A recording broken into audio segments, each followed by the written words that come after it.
It's been about 10 years since I put out my last video. I normally make motorcycle videos, but today I'm making a video about changing the evaporator core in my 2006 Scion XA. My air conditioner started leaking Freon out almost as fast as I could put it in. I knew it was the evaporator because I could smell the Freon inside the car. Replacing an evaporator core on this and most other cars is a royal pain and takes many hours to complete. I'm dividing it up into two phases: stuff you can do and still drive the car, and stuff that makes the car undrivable. By doing it this way, the car will be undrivable for the shortest period of time. To get to the evaporator core, it's necessary to mess with the ECU and airbag electrical systems. This must only be done with the battery disconnected. If you mess with your ECU with the battery connected, it could damage your ECU and possibly cause the airbags to pop. When I started making this video, I actually started by trying to remove the evaporator without removing the dash. And that was a mistake because it turns out that you can't get it out that way. Unfortunately, I've made a lot of videos showing me awkwardly trying to get to nuts and bolts with the dash still in place. So what this means is that you might notice some odd things in this video, like the dash being removed in one scene and a few minutes later it's back in place and in the way of getting something else out. That said, I found a way to cheat and remove the dash quite easily by breaking a few rules. I know that it's definitely not the way a pro would do it, so this video is not for them. But for everybody else, this way saves several hours and eliminates the need to buy any special tools. And when everything is put back together, you're not going to notice anything is different.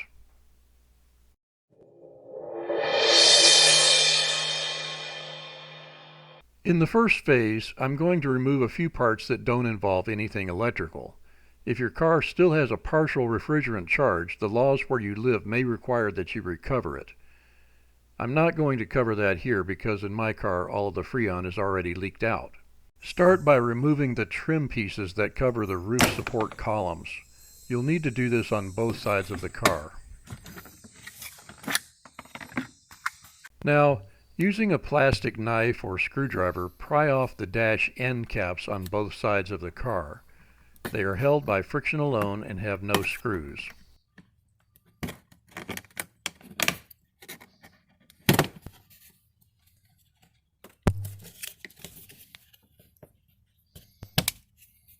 Next, using the same technique, remove the trim pieces on both sides of the instrument cluster. Again, they're held by friction alone. Over on the passenger side, pry up the door threshold. There are no screws, just clips.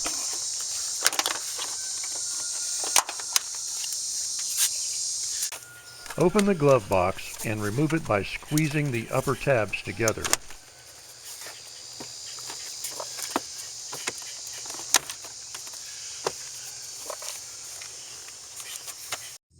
Remove the side panel nut with your hand and then pull out the side panel.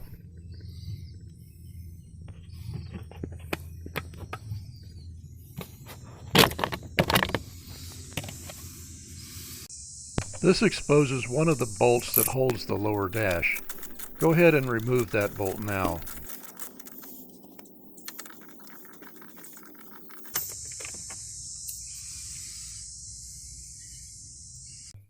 Now open the hood and prop it up.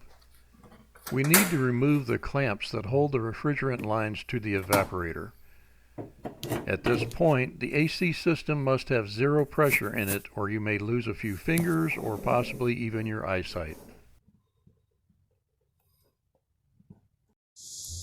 I want to show you how these clamps work. There is a special tab that gets caught over a hook inside there and snaps in when you close it. To release it, you need to use a paper clip, an awl, or a thumbtack with the point ground off as a poker. I'm just using a paper clip for my poker. The big wire ones seem to work best. Push it through one or both holes here to release it. Don't poke it in these bigger holes. They are only there to confuse you and don't actually release anything. Sometimes you will hear a snap when it releases, but it's not going to automatically open. Remove the clamps for both the larger low-pressure tube and the smaller high-pressure tube.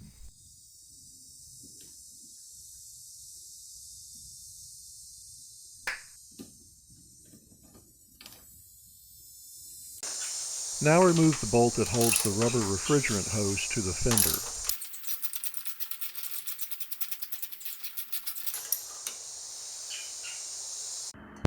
And remove the bolt that holds the sight glass and the high-pressure tube to the frame.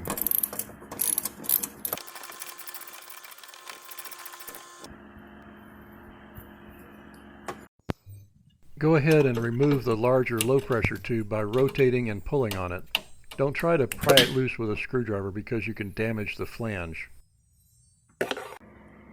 Likewise, remove the smaller tube, but be careful not to bend the tube. Since it might be a while before these hoses get reconnected, they need to be protected from dirt and humidity. What I did was cut the fingers off a rubber glove and tie these over the ends of the refrigerant lines. Now we can remove the expansion valve adapter by removing the 5mm Allen bolt in the center. I think they used some kind of thread locker here, so I ended up using a drill impact driver to get it off. There's also a bunch of foam tape that has to come off. I used a screwdriver to help get it off.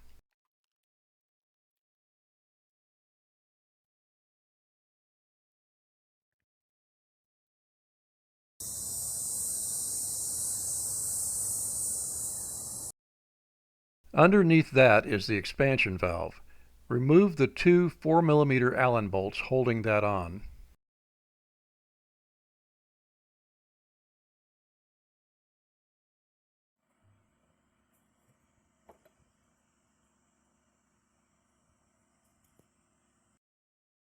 At this point, the car is still drivable.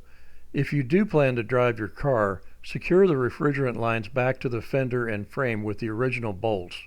This way they can't fall under the car or get caught in something.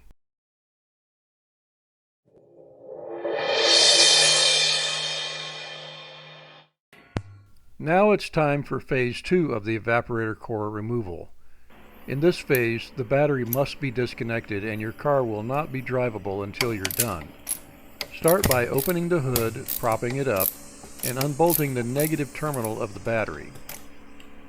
Make sure to put the connector away from the terminal to prevent it from accidentally touching. Over on the passenger side, locate the two bolts that hold on the ECU. Remove the two ECU bolts.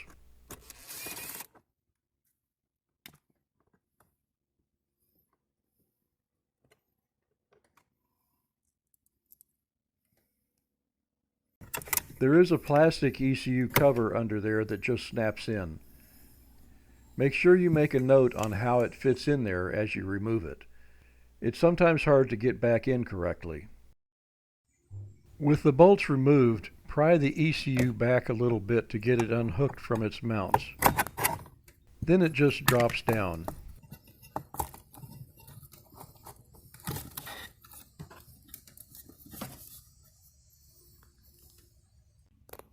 Unhook the ECU wires from the dash. Then unplug the wiring connectors from the ECU. You need to squeeze the tab here and then use a large screwdriver to pry them apart.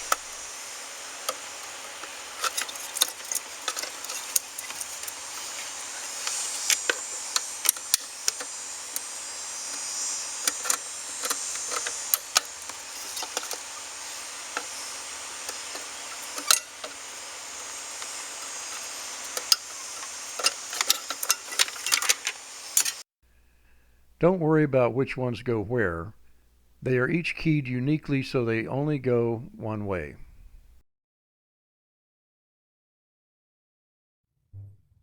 Remove the three knobs from the heater control in the instrument cluster.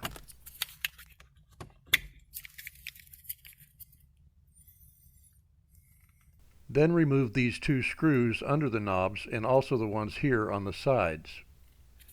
This will enable you to pull off the instrument cluster trim panel. Now, unplug the trim panel connectors.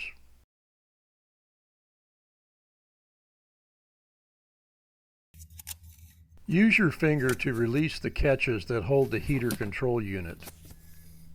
Then pull it out a little bit to expose the cables.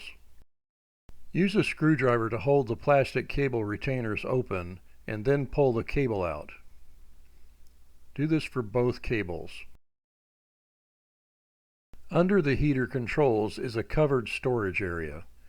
Remove the 4 screws holding it in. Pull it out and disconnect the light bulb wiring. Now remove the 2 screws that hold the ashtray and cigarette lighter section. Pull it out and disconnect the wire. The last section is this little cubby hole on the bottom. This section has a shroud that has push tabs on the sides near the carpet. Remove the push tab from each side, then pry the cubbyhole assembly away from the instrument cluster and remove it.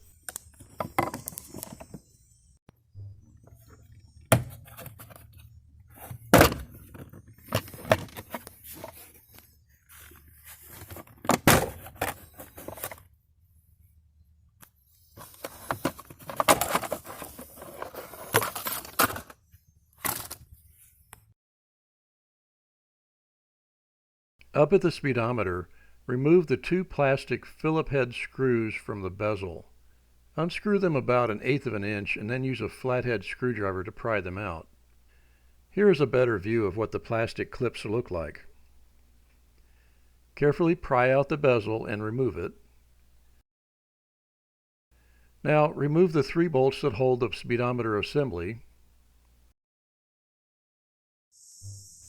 Then pull the speedometer assembly out a little bit and disconnect the electrical wires.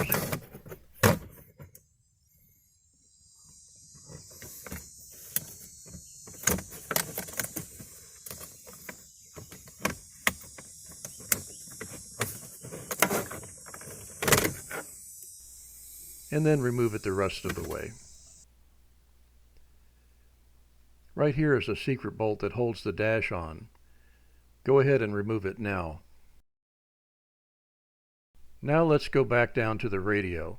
Remove the 2 screws holding the radio here and another 2 here. Pull out the radio far enough to disconnect the antenna and electrical wires.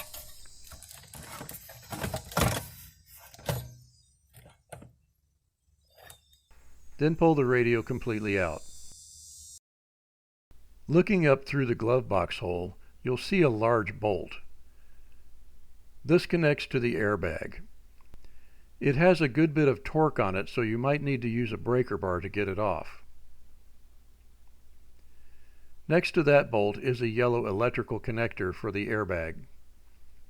This connector has a special latch. See how it works? Now disconnect it. There are only 3 screws left that hold on the upper dash. Go ahead and remove this one, and this one, and the last one right here. You would think there would be another one on the passenger side, but there isn't. I guess they figured the airbag bolt was good enough. Now it's finally time to remove the upper dash. Start by prying up on it over on the driver's side, then the middle, then the passenger side. Once it's loose, it will come out. Be careful not to let the passenger airbag assembly fall out as you remove it.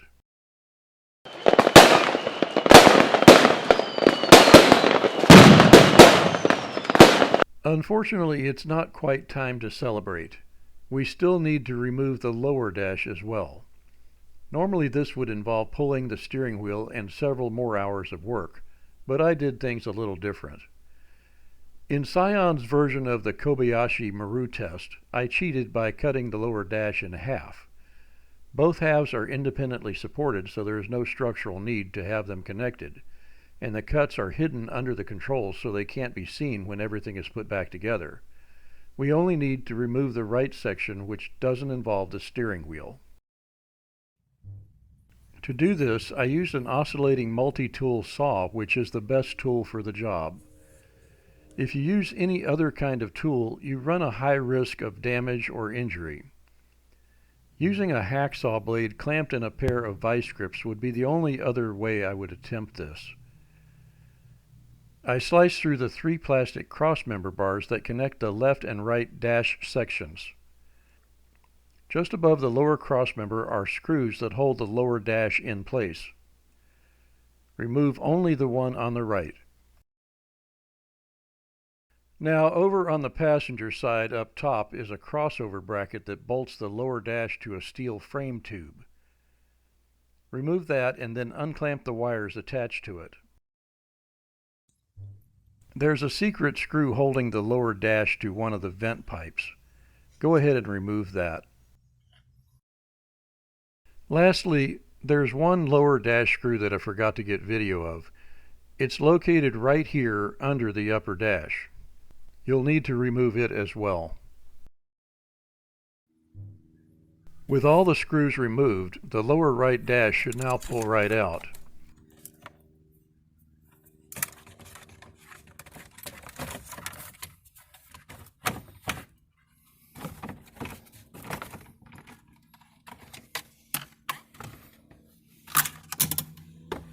Here you can see the lower right dash on the ground.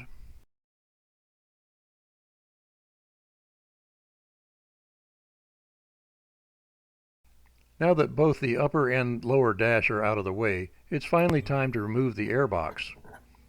Start by pressing the tab and removing the electrical connection on the right side of the airbox. Pull out the zip tie connector like this. See that screw right there? Remove that. These 2 wiring connectors must also be removed. Squeeze the tab to disconnect them. Use a screwdriver to pry them apart if necessary.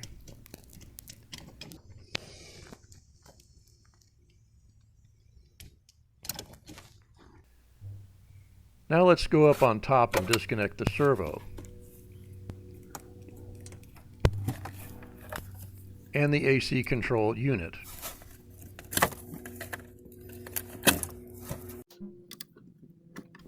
In addition, let's remove the Phillips screw here that mounts the AC control unit to the airbox.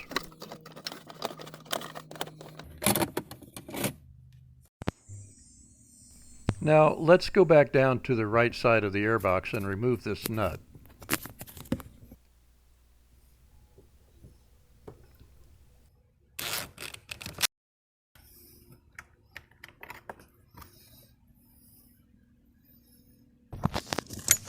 Going clockwise around the airbox, remove this nut on the lower right.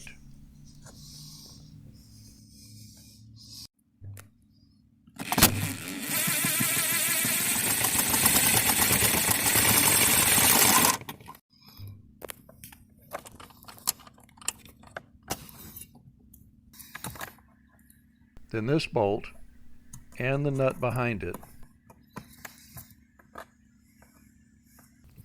And then this bolt.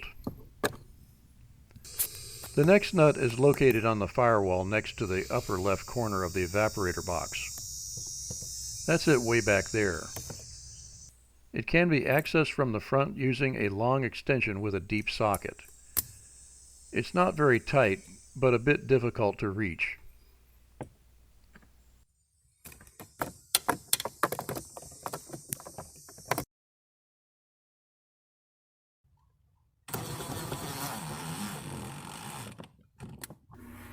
Finally, these 2 bolts here have to come out. Note that at the bottom there is a drain hose that needs to be put back correctly when you reassemble it. Now pull the airbox out from the studs and then down and out.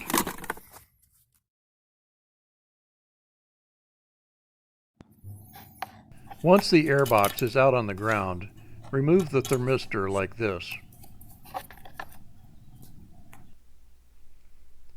Now remove the 3 screws that hold the evaporator housing cover on, but don't remove the cover just yet.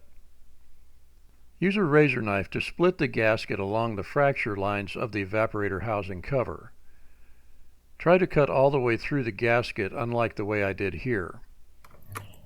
With the lid off, you can pull the evaporator core straight out.